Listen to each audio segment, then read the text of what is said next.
So ఈ రోజు నుంచి అయితే మనకైతే రైతు భరోసాకు సంబంధించిన రైతు రుణమాఫీ సంబంధించిన సర్వే అనేది ప్రారంభమైతే జరుగుతుంది. సో ఏదైతే ప్రభుత్వం నుంచి వచ్చిన యాప్ ప్రకారం అయితే మనకైతే ఈ సర్వే అయితే ప్రారంభమవుతుంది. సో అలాగే తెలంగాణ రాష్ట్ర వ్యాప్తంగా మనకైతే మండలాల్లో సంబంధించిన జిల్లాలో సంబంధించిన తెలంగాణ రాష్ట్ర వ్యాప్తంగా అన్ని జిల్లాల వారికి ఇంటింటికి వెళ్ళి ఈ సర్వేని అయితే ప్రారంభిస్తామని అయితే మనకైతే ప్రభుత్వం నుంచి అధికారులను అయితే వెల్లడించి మనకైతే అధికారులను పంపించి ఈ సర్వేని అయితే ప్రారంభిస్తున్నామని అయితే చెప్పడం అయితే జరిగింది. సో ఇక్కడ చూసినట్టయితే రైతు రుణమాఫీ కానీ రైతులకు సర్వే ప్రారంభం ఈ రోజు నుంచి చేస్తున్నామని అయితే చెప్పడం అయితే జరిగింది.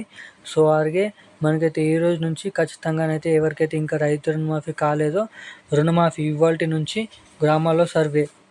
సో మనకైతే తేదీ 29వ తారీఖు మనకైతే తెలంగాణ రాష్ట్ర వ్యాప్తంగా రుణమాఫీ సంబంధించిన మనకైతే రైతు భరోసా సంబంధించిన ప్రతి అప్డేట్ ఈ వీడియోలో అయితే తెలుసుకుందాం. సో రైతు భరోసా డబ్బులు కూడా ఏ తేదీ నుంచి ఇస్తారో మరియు రైతు భరోసా సంబంధించిన ఎకరానికి 7,500 రూపాయలు అసలు ఇస్తారా, లేకపోతే అదే 5,500 రూపాయలు అనేది కంటిన్యూ చేస్తారా, మనకైతే రైతు భరోసా కొత్త డబ్బులు ఎప్పటి నుంచి ఇస్తారో, అసలు రైతు భరోసా సంబంధించిన డబ్బులు ఎప్పటి నుంచి పెంచి ఏ తేదీ నుంచి ఏ నెల నుంచి రైతు భరోసా డబ్బులు అనేది మనకైతే ప్రారంభం ఇస్తారో, వానాకాల సీజన్ సంబంధించిన పెట్టుబడుల సాయం కింద తెలంగాణ రాష్ట్ర వ్యాప్తంగా డబ్బులు అనేది ఎప్పుడు జమ అయితే కూడా ఈ వీడియోలో అయితే తెలుసుకుందాం. సో దానికంటే ముందు రుణమాఫీకి సంబంధించిన ఇవాల్టి నుంచి కుటుంబ సభ్యుల నిర్ధారణకు ప్రతి జిల్లాలో మండల వ్యవసాయ అధికారులు సర్వే చేయనున్నారు. సో గ్రామాల వారీగా కుటుంబ సభ్యుల వివరాలు నిర్ధారణ సేకరించి సో రుణమాఫీ రైతుల వివరణ సవరణ స్పీడ్ చేయాలని అయితే మంత్రులను అయితే ప్రభుత్వం అయితే కోరడం అయితే జరిగింది, మంత్రి తుమ్మల గారు. సో మనకైతే రుణమాఫీ సంబంధించిన బ్యాంకుల నుంచి మనకైతే వివరాలు సేకరించిన సవరణ అయితే స్టార్ట్ అయింది. సో దీన్ని అయితే మనకైతే ఈ రోజు నుంచి స్టార్ట్ అయిపోయినప్పటికీ సో మనకైతే ఈ సర్వే అనేది తొందరగా ప్రారంభించాలని అయితే స్పీడ్గా చేయాలని అధికారులను అయితే మంత్రి తుమ్మల నాగేశ్వరరావు గారు అయితే ఆదేశించడం అయితే జరిగింది. సో ఇప్పటివరకు 1,24,000 మంది రైతుల ఆధార్ వివరాలు తప్పుగా నమోదయ్యాయి అన్నారు. సో వాటిని సరిచేయాలని సంబంధిత బ్యాంకులకు ఆదేశం ఇచ్చామని అయితే తెలపడం అయితే జరిగింది. సో అలాగే ఇప్పటిదాకా 41,000 మంది రైతుల ఆధార్ వివరాలను సరిచేశామని అయితే చెప్పడం అయితే జరుగుతుంది. సో ఆగస్టు 15 నాటికి మనకైతే ఇక్కడ చూసినట్టయితే ఆగస్టు 15 నాటికి 22 లక్షల మంది రైతులకి రూపాయలు 2 లక్షల వరకు రుణమాఫీ జరిగిందని అయితే చెప్పడం అయితే జరిగింది. సో మంగళవారం చూసుకున్నట్టయితే వ్యవసాయ శాఖ అధికారులతో మంత్రి మనకైతే తుమ్మల రివ్యూ మీటింగ్ నిర్వహించడం అయితే జరిగింది. సో దాని తర్వాత అగ్రికల్చర్ డిపార్ట్మెంట్ సంబంధించిన సెక్రటరీ రఘునందరావు క్షేత్రస్థాయి అధికారులతో వీడియో కాన్ఫరెన్స్ అయితే కావడం అయితే జరిగింది. సో దాని తర్వాత బుధవారం నుంచి గ్రామాల భారీగా మండల వ్యవసాయ శాఖ అధికార సర్వే చేస్తామనేది చెప్పడం అయితే జరిగింది. సో రైతుల కుటుంబ సభ్యులు నిర్ధారణ చేసి అప్లోడ్ చేస్తారు. ప్రతి మండలంలోని మనకైతే వ్యవసాయ శాఖ అధికారి గ్రామాల్లో వారీగా ప్రణాళికను తయారు చేసి దాని ప్రకారంగా కుటుంబ సభ్యుల వివరాలను యాప్లో నమోదు చేయాలి అని రఘునందరావు అయితే చెప్పడం అయితే జరిగింది.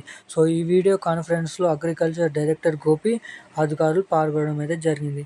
సో ఇవాల్టి నుంచి అయితే సర్వే అయితే ప్రారంభం అయితే జరిగింది. సో ఏదైతే ప్రారంభించిన సర్వే అనేది స్పీడ్గా చేయాలని అయితే రుణమాఫీ కానీ వారందరికీ రైతన్నలకి న్యాయం చేయాలన్న దానిపై కాంగ్రెస్ ప్రభుత్వం మొండిపడుతూ వెళ్తూ మనకైతే ఏదైతే చిన్న చిన్న మిస్టేక్లు ఎవరికైతే రైతన్న ఖాతాలు ఆధార్ కార్డులు బ్యాంక్ అకౌంట్లు మిస్టేక్స్ అయినాయో సో అటువంటి ఖాతాలు అనేది ఖచ్చితంగా మిస్టేక్లని సరి చేయాలని అయితే బ్యాంకుకి అయితే మనకైతే ఆదేశించినట్లు మనకైతే మంత్రి తుమ్మల నాగేశ్వరరావు గారు మనకి రఘునందరావు గారు అయితే చెప్పడం అయితే జరిగింది. సో ఏదైతే బ్యాంకులకు అప్పగించిన ఇంకా 11,000 కోట్ల రూపాయలు అనేది రుణమాఫీకి సంబంధించిన డబ్బులు కాబట్టి అవి సో తొందరగా ఆ రుణమాఫీకి సంబంధించిన 11,000 కోట్ల రూపాయలు రైతన్నల ఖాతాలో జమ చేయాలని అయితే బ్యాంకుకు మరియు పేర్లు కూడా సరి చేయాలని అయితే బ్యాంకులకు ఆదేశాలు ఇవ్వడం అయితే జరిగిందని అయితే మనకి మంత్రి తుమ్మల నాగేశ్వరరావు అయితే చెప్పడం అయితే జరిగింది. సో ఏదైతే స్పీడ్గా అవుతుంది కాబట్టి రైతు రుణమాఫీ కానీ రైతులందరికీ మరి రానున్న 5-6 రోజులలో వివరాలు సేకరించి వారి తప్పులు అనేది కరెక్ట్గా మార్చి ఆ రైతు రుణమాఫీ అర్హులై ఉన్న అందరికీ 2 లక్షల రూపు ఉన్న రుణాలు తీసుకున్న వారందరికీ సో రుణమాఫీ చేస్తామని అయితే చెప్పడం అయితే జరిగింది. సో ఇది ఇలాగ ఉంటే మనకైతే రైతు భరోసా ఎప్పుడు? సో చాలామంది రైతన్నలో ఉన్న ప్రశ్ననైతే ఇది. సో వానాకాలం సీజన్ అయిపోతున్నప్పటికీ మనకైతే రైతు భరోసా సంబంధించిన ఎటువంటి అప్డేట్ అనేది రాకపోవడం మనకైతే ప్రభుత్వానికైతే తెలంగాణ రాష్ట్ర ప్రభుత్వంలో సీఎం రేవంత్ రెడ్డి గారు ఉన్న సీఎం కేసీఆర్ గారు ఉన్న ప్రభుత్వంలో మనకైతే రైతు భరోసా సంబంధించిన డబ్బులు అనేది నేరుగా అకౌంట్లోకి అయితే పడడం అయితే జరిగింది. సో కాంగ్రెస్ ప్రభుత్వంలో రైతు భరోసా ఎప్పుడు అనేది దానికైతే ఎటువంటి సమాధానం అయితే లేకపోవడం మనకైతే ఇక్కడ చూసినట్టయితే తెలుస్తుంది. సో రైతు భరోసా సంబంధించిన అప్డేట్ అనేది ఇక్కడ చూసినట్టయితే మరో నెలలో వానాకాలం పంటల సీజన్ ముగుస్తుండడంతో రైతు భరోసా ఇంకెప్పుడు ఇస్తారన్న దానిపై రైతన్నలు అనేది ప్రభుత్వం వైపు దీనంగా చూస్తున్నారు. సో అలాగే చాలామంది రైతులు అనేది ఆత్మహత్యలు కూడా చేసుకోవడం అయితే జరిగింది. సో ఇప్పటి వరకు పెట్టుబడుల సాయం కింద అటు రైతు రుణమాఫీ సరిగ్గా అందక ఇటు మనకైతే రైతు భరోసా ఇప్పటివరకు ఇవ్వక చాలామంది రైతులు అనేది ఆవేదన వ్యక్తం చేస్తూ దీనంగా ప్రభుత్వం వైపు అయితే చూస్తున్నారు. సో ఎకరానికి 7,500 రూపాయల చొప్పున 2 సీజన్లకు కలిపి 15,000 ఇస్తామన్న కాంగ్రెస్ ఎన్నికల్లో హామీ ఇచ్చింది. సో ఇందుకు 5 లేదా 10 ఎకరాల లోపు మనకైతే విధించాలని సీలింగ్ పద్ధతిలో గవర్నమెంట్ చూస్తుంది. సో మనకైతే ఇక్కడ చూస్తున్నట్టయితే 68 లక్షల గతంలో మందికి సాయం అందగా 5 ఎకరాల లోపు రైతులు 90% మంది ఉన్నారట. సో 10 ఎకరాల వరకు చూస్తే మరో 5 లక్షల మంది తోడవుతారు. సో 10 ఎకరాల లోపు రైతు భరోసా ఇస్తే మరో 5 లక్షల మందికి అయితే రైతు భరోసా డబ్బులు అనేది అందించడం అయితే జరుగుతుంది. సో అలాగే మనకైతే ఈ రైతు భరోసా సీజన్కి 7,500 రూపాయలు మనకైతే 2 సీజన్లలో 7,500 రూపాయలు ఇవ్వడం కాకుండా మనకైతే ఒకటే సీజన్ కింద 7,500 రూపాయలు మనకైతే రైతన్నల ఖాతాలో జమ చేయేలాగా యోచనలో మనకైతే ప్రభుత్వం ఉన్నట్టయితే మనకైతే తెలుస్తుంది. సో దీని విషయం కారణంగానైతే సో ఇటువంటి అప్డేట్ అనేది తీసుకువస్తున్నారు కాబట్టే ప్రభుత్వం నుంచి రైతు భరోసా డబ్బులు అనేది లేట్ అవ్వడానికైతే మనకైతే ఇక్కడ చూస్తున్నట్టయితే తెలుస్తుంది. సో అలాగే రైతు భరోసా సంబంధించిన 7,500 రూపాయల కోసం ఎకరం చొప్పున 10 ఎకరాల లోపు ఇస్తామని కూడా అయితే చెప్పడం అయితే జరిగింది.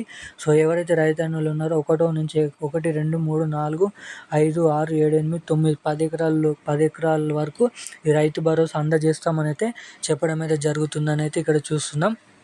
సో అలాగే ఈ రైతు భరోసా డబ్బులు కూడా రానున్న మనకైతే 15 వారం రోజులలో దీనిపైన కూడా పూర్తి సుష్టతనైతే రానుంది. ఏదైతే ఒకటే సీజన్ కలిపి 15,000 ఇస్తారా లేదా 2 సీజన్లు కలిపి 7,500, 7,500 ఇస్తారా అన్న దానిపై మనకైతే వారంలో దీనిపైన కీలకమైన సుష్టతరం అయితే రానుందంటే చెప్పుకోవచ్చు. మనకైతే దీనికి సంబంధించిన వీడియోల అప్డేట్స్ అనేది మన ముందు ఛానల్లో ముందు వీడియోలోనైతే అందిస్తా. ఖచ్చితంగా ఇటువంటి అప్డేట్స్ కోసం మన ఛానల్ని అయితే సబ్స్క్రైబ్ చేసుకోండి.